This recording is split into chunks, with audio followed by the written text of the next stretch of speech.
చర్చలకు ఆహ్వానించారు. చర్చలకు 5 గంటలకు వెళ్ళాము, 7:30కు బయటకు వస్తున్నాము. 7:30 గంటసేపు చర్చలు జరిగాయి. గౌరవ ఎనర్జీ సెక్రటరీ గారి సమక్షంలో జేఎండి రాష్ట్ర జెన్కో ఎండి గారు, డిప్యూటీసీఎల్ సిఎండి గారు, మిగతా అధికారులందరూ కూడా పాల్గొన్నారు.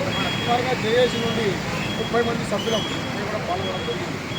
మేనేజ్మెంట్ వారు మేము ఇచ్చిన 29 అంశములు ఏదైతే ఉన్నాయో 9 మీద మాత్రమే క్లారిటీ ఇవ్వడం జరిగింది.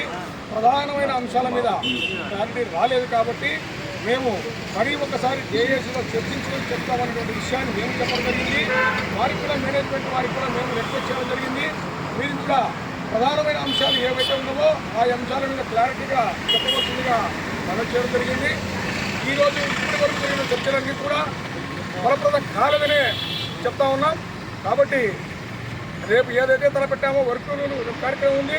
15వ తారీఖున ఉదయం 6వ తారీఖు 6 గంటలకు సమ్మె యథాస్థితి కొనసాగుతుంది. యథావిధంగా సమ్మె కొనసాగుతున్న విషయాన్ని మీ ద్వారా మా కార్మిక వర్గానికి